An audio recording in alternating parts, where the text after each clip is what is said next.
Salut, c'est Guillaume et aujourd'hui je vais vous présenter mon environnement de bureau en fait, avec vraiment plus vraiment les outils que j'utilise et mon OS.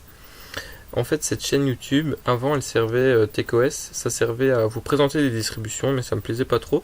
Donc ma passion c'est vraiment la progra et je vais partir là-dessus et vraiment essayer de vous apprendre la progra. Et en même temps en utilisant des outils qui sont hyper performants et que peu de gens utilisent et c'est bien dommage. Donc en fait ici c'est une Arch. J'ai utilisé pas mal de distributions. J'ai commencé à Linux en fait quand il y a. Donc j'étais d'abord sur Windows XP. Comme la plupart des gens qui ont eu un ordinateur, j'ai commencé sur Windows. J'ai commencé très jeune avec le MS-DOS. Je faisais n'importe quoi, des petits trucs en MS-DOS, ça m'amusait. J'ai un peu touché à du Red Hat aussi, mais c'était très très très léger. Et vraiment la distribution après Windows XP ça a été Ubuntu 10.4 qui était un coup de cœur pour moi. Puis j'ai testé pas mal de dérivés d'Ubuntu. J'ai aussi fait du Debian, Fedora, CentOS et au final c'est vraiment Arch qui m'a plu et que j'utilise depuis que j'ai découvert dans des vidéos de Frédéric Bézier en fait. Donc ici vous pouvez voir le bureau, donc c'est i3. C'est un bureau qui est axé essentiellement sur les raccourcis clavier parce que j'utilise que mon clavier en fait, c'est pas compliqué. La souris j'utilise quasiment pas. C'est juste pour que ce soit plus. C'est pour gagner du temps et être plus performant en fait. Donc je vais vous montrer un peu la taille dans le terminal, la taille que prend mon système en fait. Donc la racine elle prend 47 Go, donc c'est une grosse partie, c'est surtout les ISO d'Android qui font ça parce qu'en fait 47 Go normalement ça prend pas tout ça. Donc j'ai un iPhone et donc quand je dois développer sur Android parce que je le fais souvent, j'ai besoin en fait d'avoir plein d'ISO quand même d'Android qui prennent de la place. J'ai Android Studio, IntelliJ qui prennent pas mal de place, j'ai Eclipse. Alors Eclipse je l'utilise pas en fait, c'est juste avec iMac. J'utilise Eclim qui permet d'avoir la complétion d'Eclipse importée sur iMac en fait. Et iMac et Eclipse, ça fait vraiment un outil qui est génial pour faire du Java. Mais tout ça, ça fera l'office d'une vidéo en fait. Je vais vous montrer un coup de screen fetch qui va vous présenter mon système qui a bugué. Screen fetch, voilà. Donc on peut voir que c'est une Arch Linux avec un kernel 4.9.6 qui est tout récent. Le nombre de paquets c'est 1063, mais je suis pas d'accord avec ce chiffre là, donc je vais faire un coup de pacman-QE. Hop. Si j'y arrive, warcon-line, et j'en ai, si je me trompe dans le mot de passe ça va pas le faire, 407 tout simplement. Donc j'ai 407 logiciels installés, et si je retire l'option qui n'affiche pas les dépendances, on va voir 1063. Donc sans les dépendances 407, avec les dépendances 1063. Donc en fait pacman c'est le gestionnaire de paquets sur Arch Linux. Q c'est pour effectuer une query, donc une recherche dans la base de données. Le petit Q en fait c'est juste le mode create, donc ça n'affiche que les noms et pas les versions. Donc sans ça on va le faire. Clac. Si je vous fais ça, vous allez voir les logiciels. Donc là c'est vraiment.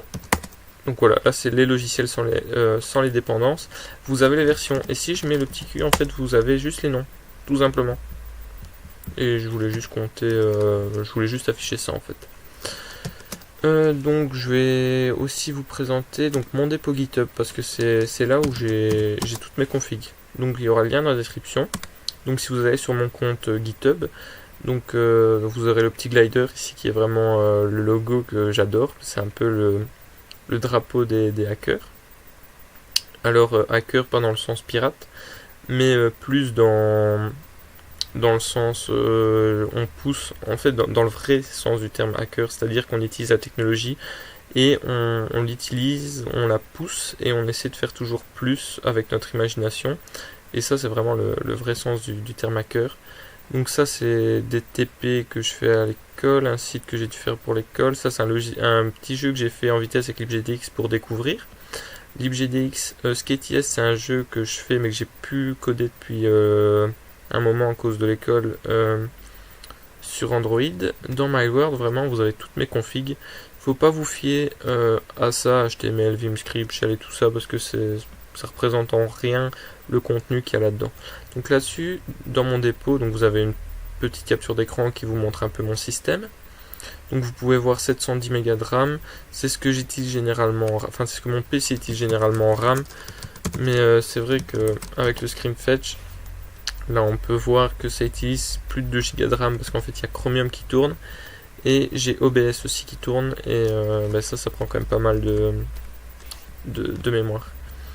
Donc vous avez un dossier Arch Linux, là-dedans vous avez donc comment supprimer le bip, le petit bip qui est sur Arch Linux.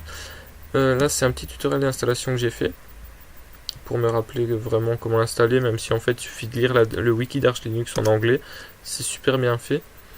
Le look, donc les thèmes que j'utilise, il y a juste un défaut pour le thème du curseur, c'est plus Elementary mais Aduata. Le font renderer, c'est ce qui permet d'avoir un bon rendu des polices d'écriture sur Arch Linux. Avant j'utilisais Infinitali, mais c'est plus compatible en fait avec FreeType, donc j'utilise que FreeType. Et j'ai mis un petit paramètre qui permet d'utiliser la version 40 qui fait un rendu mais du tonnerre, quoi. Franchement, c'est comparable au rendu qu'on a sur Mac et Windows. Ensuite, on a donc look c'est fait, software, donc c'est comment installer ces logiciels là tout simplement sur une archi Linux, et j'explique comment faire un serveur web, comment installer VMware, VirtualBox, comment installer i3 avec les outils que je vous ai cités, donc Compton, Rofis, Crot c'est pour faire des captures d'écran, justement le petit i3 Blocks qui est ici, le PRCTL c'est pour, vu que j'ai un portable, utiliser les raccourcis, play, pause, Font Awesome c'est pour avoir les petites icônes ici, enfin voilà. Ça c'est plus dans ce qui est software. L'avantage c'est que donc avec tout ça je vais pouvoir vraiment faire une vidéo sur chaque truc dans une machine virtuelle pour vraiment vous apprendre comment l'installer. Dans support c'est un peu le support Bluetooth qui est ici, mais en réalité vous avez l'icône mais le Bluetooth ne tourne pas en fait, il est désactivé. Le FAT iPhone support c'est pour mon téléphone, et NTFS j'utilise pas le NTFS, mais si c'est jamais j'ai un ami qui utilise Windows qui a besoin de connecter son disque dur qui est en NTFS, au moins il sait le faire sur mon PC. Package list c'est les 407 logiciels, 407 ou 470 je sais plus, on va faire hop, non j'ai oublié le nodeps, 407, les 407 logiciels que j'ai sur ma machine. Ensuite dans configuration, donc là c'est vraiment la grosse partie de mon dépôt, c'est là où j'ai vraiment toutes mes configs. Donc il y a ma config Inteja IDEA avec le terme Dracula pardon, Tmux que je n'utilise plus, c'est un multiplexeur de terminal, j'utilisais beaucoup quand j'utilisais Vim. Ubuntu, c'est mes configs Ubuntu. Bash, maintenant j'utilise ZSH, donc j'utilise plus Bash mais il y a mes alias. Emacs, ma config Emacs qui est quand même imposante, elle fait 700 lignes, 670 TD je pense. Donc voilà, ça c'est la configuration qui est chargée avec init.el qui est ici, et vraiment il y a tout. Ça c'est vraiment ma grosse configuration d'Emacs. Alors j'ai Firefox, c'est pas ma configuration parce qu'avant j'utilisais Firefox, mais c'est ce qu'il faut faire en fait. J'avais fait ça à un moment quand j'étais encore sur Ubuntu pour vraiment optimiser Firefox, et c'est vrai qu'avec ces optimisations là je parvenais en fait à avoir un Firefox qui était beaucoup plus puissant que ce qui était avant. C'est juste que maintenant je préfère quand même Chromium, c'est beaucoup plus fluide. En fait j'utilise Chromium juste pour la fluidité que je n'avais pas sur Firefox, c'est juste ça, c'est bête mais c'est juste ça. Sublime Text, c'est ma config Sublime Text, j'utilisais Sublime Text aussi pendant pas mal de temps. Vim, même chose, c'est ma config Vim, voilà. Il n'y a pas beaucoup de plugins, hein. Si je fais un coup de Vim, si je lance Vim, vous allez voir, c'est vraiment l'interface de base, mais j'utilise pas mal de trucs préintégrés à Vim, parce que déjà en lui-même, Vim est super puissant, il n'y a pas besoin de plein de plugins. En fait, Vim, on va utiliser des plugins quand on ne connaît pas quelque chose qui existe déjà. Et quand on découvre, on se dit, ah ça existe en fait, on supprime le plugin, c'est juste ça. Alors, aussi, dans mes configs et surtout dans la config de Vim, j'utilise des trucs qui viennent d'autres configurations, comme SPF13 par exemple, Et ce que je fais à chaque fois quand j'utilise quelque chose, quand j'utilise un morceau de code qui vient d'ailleurs, je cite tout simplement l'auteur parce que je trouve que c'est important de remercier l'auteur original. Hop. Dans Zatura, j'utilise PDF Tool sur iMac maintenant. Là, il y a la configuration de mon terminal, donc de ça en fait, d'XFCE 4 terminal. MPlayer, c'est quand je regarde des films. Donc en fait, ici j'ai 10 bureaux, mais ils ne s'affichent pas. Ils s'affichent que quand ils sont remplis et qu'il y a quelque chose qui tourne. Donc le bureau, donc 8 c'est quand je lance VirtualBox, le 9 c'est quand je lance mes films. Soit j'utilise MPlayer, soit MPV qui est un MPlayer amélioré.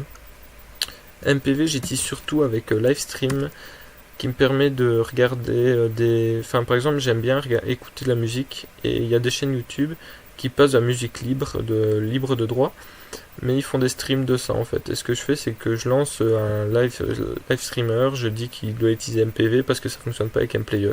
Donc en fait MPV je l'ai juste pour faire ça, même si généralement ma musique, soit j'utilise mon téléphone ou soit j'ai EMMS qui est directement sur iMac. Je fais pas mal de choses en fait avec iMac. Je fais limite tout. C'est mon deuxième système d'exploitation en fait. Et mes scripts. Alors il n'y a pas tout.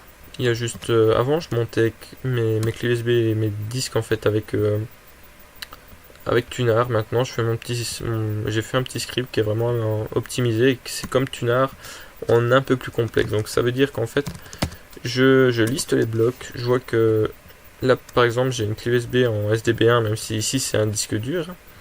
Ce que je vais faire c'est que je vais lancer mon logiciel. Je vais faire un coup de SDB1 puisque c'est dev et SDB1 qu'on voit ici. Juste avant je lance un autre terminal pour vous montrer qu'il n'est pas monté. Pour ça je fais un grep de SDB1. Il n'est pas monté. Donc je le monte. Je vous montre. Hop. Ah ouais, là en fait je me suis trompé. J'ai refait la commande qui permet de monter. Vous voyez que j'ai géré le cas. Il dit que ce disque là est déjà monté dans ce dossier là. Et c'est vrai, si je regarde mount, il a raison, c'est monté ici. Donc on va aussi faire pas mal de scripts en bash en fait sur cette chaîne. Parce que le but en fait c'est de vous montrer de vous montrer l'utilité de la programmation dans la vie de tous les jours. Moi en fait ce qui m'a fait découvrir la programmation, c'est quand j'étais sur Windows, je voulais faire un peu tout et n'importe quoi parce que j'aimais bien quand je jouais à des jeux sur mon Game Boy, je voulais savoir comment c'était fait. Et là-dessus en fait c'est parti vraiment dans un délire que j'adore tout faire moi-même en fait sur mon PC. Et il y a pas mal de trucs que j'utilise qui sont faits par moi. Et le fait par exemple d'iMac d'utiliser un logiciel avec sa propre config et des trucs qu'on peut coder soi-même, c'est juste épique quoi. C'est pour ça que je vais vous apprendre à utiliser cet éditeur qui est juste génial. Donc au départ je voulais faire un script qui permet avec une option de monter ou démonter. Finalement j'ai fait deux scripts, un qui monte, l'autre qui démonte. Ça c'est pour lancer VMware. J'ai utilisé VMware parce que pour l'école j'avais pas le choix.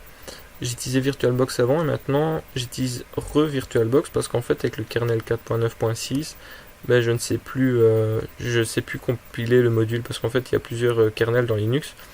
Il y a des monolithiques modulaires. Moi mon kernel est modulaire et en fait le module de VMware pour le 4.9.6 en fait il n'est pas compatible. Donc VMware doit faire une mise à jour et j'avais pas envie d'attendre donc j'ai réinstallé VMware. J'ai réinstallé VirtualBox pardon. Qu'est-ce qu'il y a d'autre i3 MPlayer, Vim, Mixup, mais en fait j'ai un peu tout dit là-dessus. Ce que je vais vous montrer aussi, c'est je vais vous apprendre à installer 2vcot et offline IMAP. Alors ça paraît complexe comme ça, mais ça sert juste. Donc si je fais un coup d'offline IMAP, ça va faire une requête sur le serveur Gmail parce que j'ai une adresse Gmail. Ça va regarder les mails qui sont sur le serveur. Bon là il y a aucun nouveau mail. Et en fait ça copie les mails de Gmail sur mon PC. Dovecot n'est qu'un serveur en fait qui permet à Agnus, qui est un mode d'iMac, d'accéder en fait aux mails de FlyNIMAP. Donc si je fais Enter, que je vais dans j'ai un groupe Gmail et là il y a tous mes mails en fait et je peux les voir, les lire. On a Yelp par exemple et voilà, tout simplement. Ça met un certain temps à s'ouvrir parce que en fait les mails, quand c'est du texte, ça s'ouvre instantanément. Après, les gros mails avec du HTML, ça s'affiche vraiment mal. Et de toute façon, moi, quand j'utilise, ça me dérange pas parce que quand j'utilise les mails et que j'envoie des mails, c'est que du texte, donc ça me dérange vraiment, vraiment, vraiment pas. Donc voilà, c'est un peu tout ce que j'utilisais et tout ce que j'utilise. J'espère que ça vous a plu. Donc vraiment, les vidéos, elles vont commencer à arriver. Si jamais j'ai pas le temps d'en faire à cause de l'école, ben, je ferai un petit message. Il n'y a pas de problème, vous serez au courant. J'espère que ça vous a plu. Et ben, j'espère vous retrouver pour une prochaine vidéo. A plus.